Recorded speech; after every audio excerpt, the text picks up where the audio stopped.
Boa noite a todos, a paz do Senhor Jesus Cristo. Estamos em mais um vídeo de estudo da verdade, da vida e da origem de toda a criação feita por Deus e todos os ensinamentos vindos da boca do próprio Deus que é revelado nas Escrituras Sagradas, que juntos com a verdadeira ciência, com a arqueologia e com a história antiga da humanidade, tudo isso junto, forma uma coluna ou um conjunto da firmeza, da verdade, da fé e do amor, vindos de nosso Senhor e Salvador Jesus Cristo. Em nosso último vídeo de estudo de toda a criação feita por Deus, estudo esse que começamos no livro de Gênesis, passamos por outros livros e agora estamos no livro de Jó, nós vimos o nosso irmão Jó surpreendentemente e de uma forma profunda e eficaz responder às acusações de seu amigo Bildade com muita maestria em sua defesa diante do próprio Bildade. Jó diz assim: olha, Bildade, vou te falar uma coisa, e falo isso na frente de todos que estão aqui comigo. É o seguinte: se por acaso eu disser assim, vou agora me esquecer da minha queixa e reclamação, mudarei meu aspecto e tomarei alento, me levantarei daqui dessa sujeira na terra e vou levar a minha vida normalmente como se nada tivesse acontecido. Receio muito e tenho muito medo das minhas dores, porque tenho certeza que Deus não me terá como inocente. E se na verdade tu mesmo dizes, Bildade, que eu sou um ímpio, para que vou trabalhar em vão e fazer o que tu pede? Ainda que me lave com água de neve e purifique as minhas mãos com sabão, ainda assim ele me submergirá no fosso, e as minhas próprias vestes me abominarão. E você sabe por que tudo isso, meu amigo Bildade? Sabe? É porque ele não é homem como eu, a quem eu possa responder e dar um juízo. Não há entre nós, eu e ele, Bildade, um árbitro, um juiz, que possa colocar sua mão sobre nós e ouvir as duas partes. Então a única coisa que resta a mim é pedir que ele tire a sua vara de cima de mim e não me amedronte no seu terror. Se eu conseguir isso, Bildade, então falarei e não temerei, porque nunca fui assim rebelde em mim mesmo, como você está me dizendo. Isso, irmãos, é o retrato do homem que antes foi feito puro e santo e agora está em pecado, sem ninguém que possa defendê-lo diante de Deus. É claro que não estou falando exclusivamente de Jó, não. Porque estas palavras de Jó, dizendo que não existe nenhum juiz, um interlocutor, um intermediário ou um intercessor entre ele e Deus, é um claro exemplo da situação desesperadora do homem antes de Jesus Cristo vir a esse mundo e morrer por nossos pecados. Porque naquela época não havia ninguém que pudesse inocentar o homem. Por isso, fizesse o que fizesse, e de todo jeito, o homem não poderia apagar ou destruir o pecado que veio desde Adão, que ele cometeu no paraíso, que foi a desobediência. Mas hoje, essa história, graças a Deus, mudou. No tempo de Jó, que era o tempo dos patriarcas, Jesus Cristo ainda não tinha vindo ao mundo para morrer por nós, destruir todo e qualquer pecado, e ficar como esse intercessor, e morrer por nós, destruir todos os males que tem dentro do homem, quando o homem deixa, e livrá-lo do inferno. No tempo de Jó não tinha esse homem, mas agora, porque a primeira carta para Timóteo que o apóstolo Paulo escreveu diz assim: porque só há um Deus, porque só há um só Deus, e também só há um intercessor ou mediador entre Deus e o homem. O único que pode ligar o homem com Deus novamente, ele é Jesus Cristo, o perfeito homem.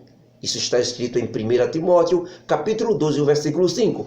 Por isso, quem diz que Maria, ou Pedro, ou Tiago, ou João, ou qualquer outra pessoa possa interceder pelos homens diante de Deus, é um mentiroso, um blasfemo. E todo mentiroso não entrará no reino dos céus. É fato isso, irmãos. E tenha certeza do que vou dizer agora. Para seu próprio bem, somente Jesus Cristo é quem pode interceder por você e por mim diante de Deus. Se disserem a você que tem outra pessoa que pode fazer isso, pode ter certeza que esse ensino vem de Satanás. Então, irmãos e amigos que me assistem agora, Jó continua sua defesa diante de Bildade e seus amigos e diz assim: olha, Bildade, é o seguinte, meu limite chegou. No fim, a minha alma tem tédio da minha própria vida. Daqui para frente, vou dar livre curso à minha queixa. Falarei abertamente da amargura da minha alma e todo o sofrimento que estou passando. Eu mesmo direi a Deus, Bildade: pare, não me condene logo, antes me faça saber por que brigas tanto comigo, Deus. Parece até que o Senhor sente prazer em me oprimir. Parece bom para você, Deus, rejeitar o trabalho de tuas mãos, que sou eu. Pois se não fosse por ti, jamais eu estaria aqui. Ah, Deus, se tu sempre procurar barrar o meu caminho, quem ganha mais força com isso é o conselho dos ímpios e não o conselho dos justos. Será que você, Deus, tem olhos de carne como nós os homens temos? Será que tu olhas tão imperfeito assim como nós homens olhamos? Será que os teus dias, Deus, são como os nossos também? Será que tu tem limite de anos como nós seres humanos temos?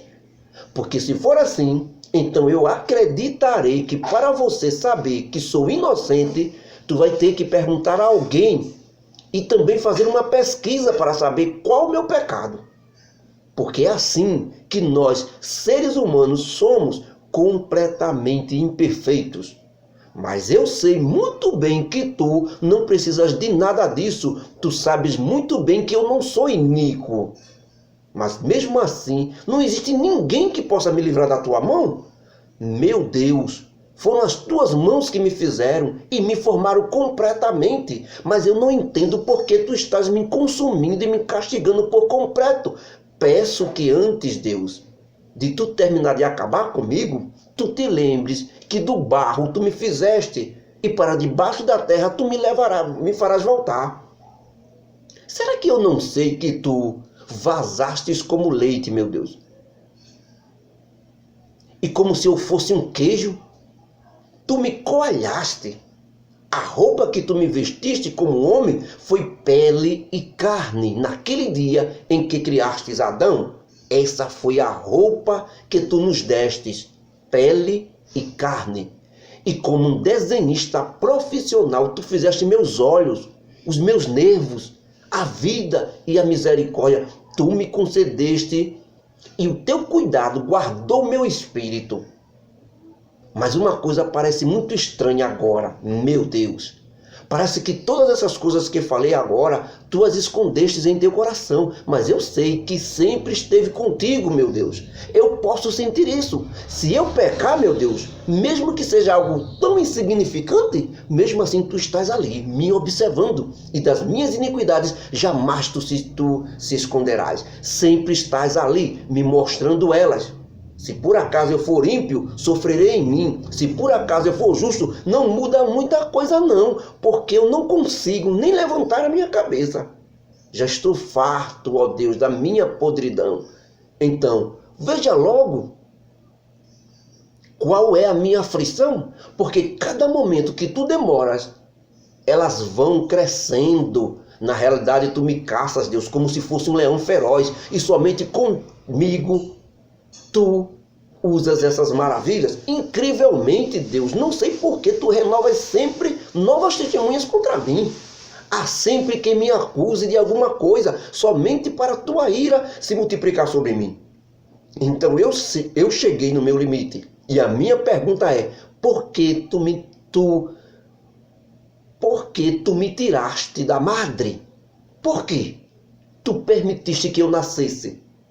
Deus, se eu tivesse perdido o fôlego na hora do meu nascimento e nenhum olho me visse vivo, então eu teria sido como se nunca tivesse sido antes. Deus, eu quero te dizer que eu sou homem, que são poucos os meus dias, e que se tivesse morto desde meu nascimento, no ventre da minha mãe, eu teria sido levado à sepultura e teria descanso. Eu não sou como tu, que é eterno, para sempre. Por isso eu te peço, deixa-me pelo menos por um pouco de tempo, me dá um alívio, para que eu tome alento e tenha momentos de descanso, antes que eu vá definitivamente para o lugar que jamais voltarei. antes que eu vá para as terras da escuridão, a da sombra e da morte, terra escuríssima, tão escura quanto a própria escuridão, terra da sombra da morte, sem vida alguma, e onde a luz é a própria escuridão. Acabamos de presenciar, irmãos que me escutam agora, o nosso irmão Jó, depois de dizer a Bildade que ele sabia muito bem que ninguém poderia ir contra Deus e que era uma loucura completa da parte de Bildade acusar Jó que está contra Deus, depois disso Jó dizer que chegou no seu limite e prefere a morte do que a vida e que não tinha ninguém que pudesse intermediar um acordo entre ele e Deus. Jó se entrega e diz a Deus que está cansado demais e sem forças. E reclama perguntando a Deus por que permitiu que ele nascesse, por que permitiu que ele tivesse vindo ao mundo, se ao menos não podia se defender dos ataques que vinha sofrendo.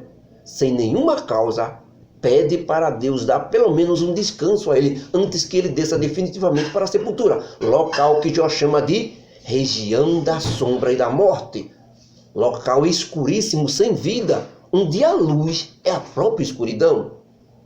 O que vemos aqui, irmãos, é um homem chamado Jó, que está disposto a tudo e contra todos para aceitar tudo que vier da parte de Deus. Ele pede apenas um tempo de descanso antes que definitivamente morra. Jó também reconhece que não tem ninguém ainda que possa ligá-lo a Deus. E vimos também que agora, já nos tempos de hoje, nós temos essa pessoa que pode interceder pelos homens diante de Deus, que é o Senhor Jesus Cristo, que pode intermediar ou fazer um acordo entre Deus e o homem através do seu sangue derramado na cruz do Calvário. Mas tudo que nosso irmão Jó naquela época queria e desejava era compreender por que tudo aquilo de ruim estava acontecendo com ele, já que ele tem certeza que o seu Deus é justo e correto. E como ele não tinha pecado escondido, tinha que ter uma explicação para aquele sofrimento, é claro. Mas enquanto essa explicação não chegava, restava apenas a dor e o sofrimento da realidade em sua vida. Por isso, todo esse desabafo de Jó a ponto de querer morrer. E apesar de Bildade ter sido muito duro com Jó, agora ele foi calado por Jó, pelas declarações sábias e verdadeiras deste homem simples, direto e com o Espírito Santo de Deus, chamado Jó. Bom, mas ainda resta um outro amigo de Jó que ainda não falou. E nesse momento, ele inicia sua investida contra Jó. O seu nome é Zofá, o Naamatita, cujo nome dele significa em hebraico pardal, ou aquele que fala muito. E logo depois de Bildade se calar e Jó dizer a Deus que desse um pouco de descanso a ele antes que ele morresse, Zofá se levanta e diz: será que eu tenho que dar resposta à multidão das tuas palavras, Jó? E aquele que fala tanto assim como tu tem falado, Jó, por acaso será justificado? Só porque fala muito? Será que que tuas mentiras, Jó, calarão todos os homens e tu ficarás aí zombando de todo mundo sem que ninguém que te faça criar vergonha? Porque tu fala, Jó, de uma maneira repugnante, dizendo: a minha doutrina é pura, estou limpo aos olhos de vocês e de Deus, os meus pensamentos são os melhores, não cometi nenhum erro, eu sou santo. Irmãos e amigos que me assistem agora, é mais ou menos isso que Zofá está acusando de Jó. Um metido a santarrão demais. É isso que Zofá quer dizer com Jó. É mais ou menos isso. Que Jó era um homem mentiroso também, arrogante e metido a santo. Viram, irmãos, que apesar de ele faz o primeiro que acusa Jó de pecado, ele fez isso com muita humildade nessa acusação e mais compreensível. Já o segundo amigo, Bildade, aumentou o tom de voz e já entrou pesado com Jó. Mas agora o terceiro amigo, chamado Zofá, baixa o nível de acusação contra Jó e chega no limite. Praticamente Zofá chama seu amigo Jó de cínico. Ele não mede palavras, irmãos. Ele diz que Jó quer ser um sabichão, como nós falamos no dia de hoje, e que Jó era um falso santo do pau oco, como costumamos chamar. Metido a santo demais. Só que a realidade é o contrário do que Zofá fala. E Zofá continua dizendo assim com Jó, irmãos. Vejam só o que ele diz.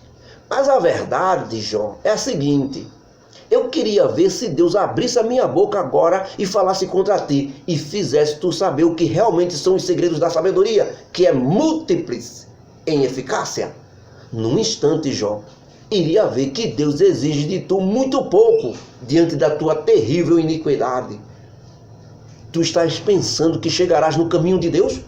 Tu é louco de imaginar que chegarás à perfeição do Todo-Poderoso? Pois assim como é a altura do céu até chegar aqui na terra, é esse o tamanho da sabedoria de Deus, Jó. Ou seja, não se pode nem medir. Então me diz, o que é que tu poderás fazer com isso? Poderás fazer melhor? A sabedoria de Deus é mais profunda do que os infernos. Como poderás tu saber isso? Me diz.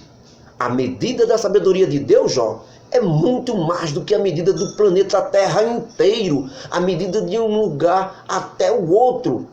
E ainda é mais larga do que todos os oceanos inteiros do mundo. Se Deus, por acaso, Jó, quiser passar por um local, ou aprisionar alguém, ou até mesmo chamar alguém para aplicar um juízo sobre ele, quem vai ter coragem de impedi-lo? Porque Deus é quem conhece os homens que não têm propósito nenhum na vida. Ele vê o vício de cada um explicitamente assim revelado na frente dele. Mesmo que o homem tente de todas as maneiras esconder aquele vício.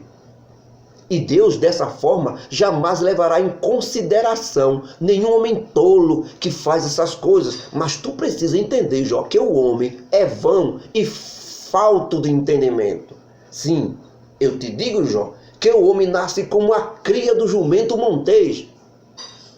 Bem, irmãos, vamos ver que animal é esse jumento montês? Esse tal de jumento montês que Zofar utiliza aqui para falar com Jó?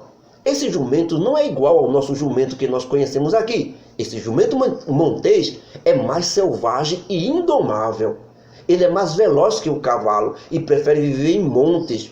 Por isso o apelido dele, montês, jumento montês, ou jumento de montes.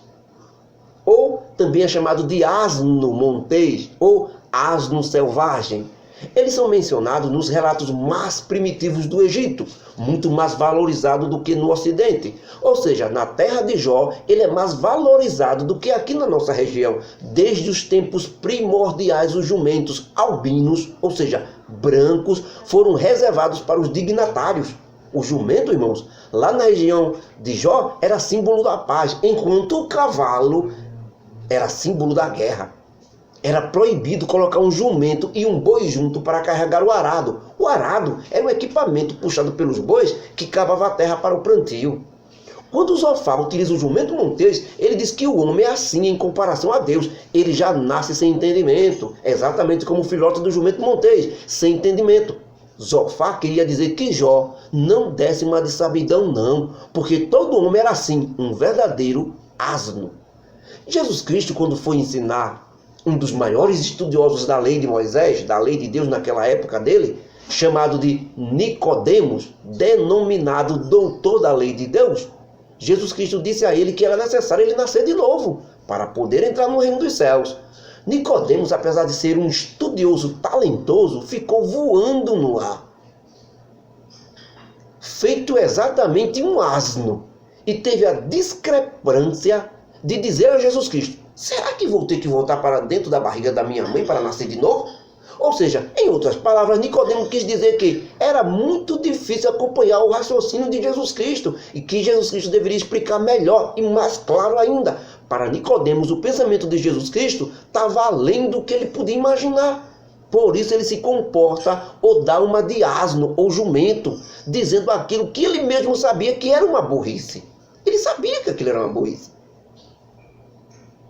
Voltar para dentro da barriga da mãe dele para nascer de novo, ele sabia que isso era uma completa burrice. Mas o que ele poderia fazer?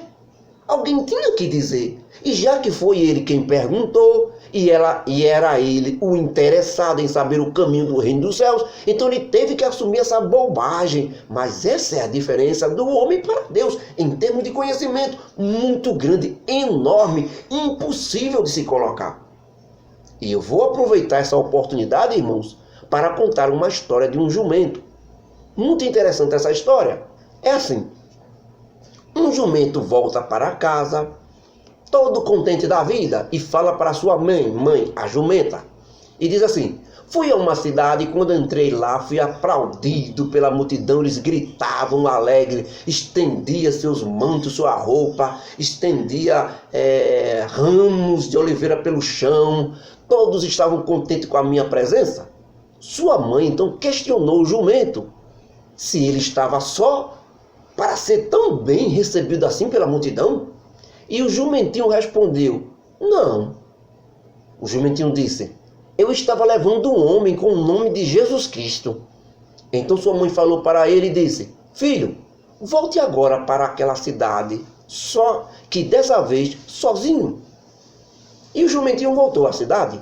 Quando chegou lá sozinho, sem Jesus Cristo, todos fizeram o inverso da outra vez que ele foi. Maltrataram ele, xingaram ele, botaram ele para correr, batiam nele. Então o jumentinho voltou para casa muito triste e disse à sua mãe: estou triste, porque nada aconteceu comigo como antes. Nem palmas, nem mantos estendidos na minha frente, nem honra nenhuma. Só apanhei, fui xingado e maltratado. Então sua mãe lhe disse: meu filho querido, você sem Jesus Cristo é só um jumento. Lembre-se sempre disso. Moral da história, irmãos: se um homem colocar na sua cabeça que poderá ir para Deus, que poderá ir para o céu, que ele não rouba, não mata, não fuma, nem faz mal a ninguém, ele já tem um lugar reservado por Deus no céu por ser bonzinho. Se por acaso o homem não aceitar a única maneira de escape que Deus preparou para se salvar do inferno, que é aceitar Jesus Cristo como Salvador da sua alma, esse homem estará sendo um completo asno, burro. Ele não pode sozinho de jeito nenhum. O homem sozinho, o seu lugar e o seu destino é o inferno, não tem para onde. É um completo tolo. O problema não é Satanás. Cristo já venceu ele. O problema não é o pecado. Cristo já venceu o pecado. O problema não é que o homem não possa. Cristo já deu condição ao homem.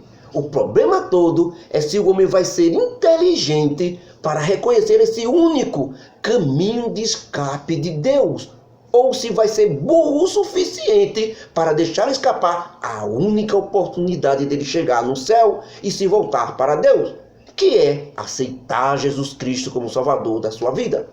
No livro de Provérbios está escrito: para aquele que tem entendimento, o caminho que leva à vida ou ao céu é para cima, justamente para escapar do inferno que está embaixo. Isso está escrito no livro de Provérbios, capítulo 15 e o versículo 24. Bem, e o amigo Zofar continua dizendo que além do jumento montês, ele diz ainda para Jó: se Jó preparar as suas mãos e estendê-las para Deus, se houver iniquidade nessas mãos de Jó, ele manda Jó sacudir essa iniquidade e jogá-las para longe dele. E não deixe que a injustiça habite na sua vida. Zofar diz que se Jó fizer assim, ele poderá levantar o seu rosto aos céus, sem sujeira nenhuma. Ele diz que só desse jeito Jó ficará firme e sem medo de nada. Porque se Jó confessar os pecados e voltar para Deus, esquecerá todo aquele sofrimento que passou em sua vida. Será tudo águas passadas. Segundo fala Zofar, ele diz que a vida de Jó ficará mais clara do que o sol do meio-dia. Mesmo que antes tinha trevas, agora será como amanhã. Diz que Jó terá confiança porque somente dessa forma haverá esperança. E quando se tem esperança, é melhor para olhar em volta e ter segurança.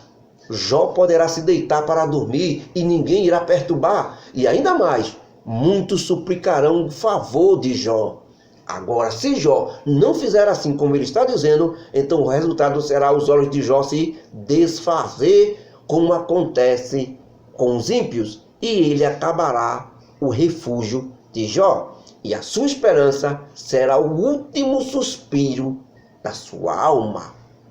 Livro de Jó, capítulo 10, versículos 1 até o 22.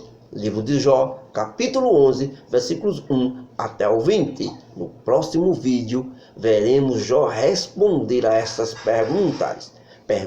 Essas acusações são feitas para o homem que realmente estivesse assim, em pecados para confessar. Mas Jó não estava. Que a graça do nosso Deus, o amor de Jesus Cristo e as consolações do Espírito Santo estejam conosco hoje e para sempre. Amém. E que Deus em Cristo nos abençoe e nos guarde.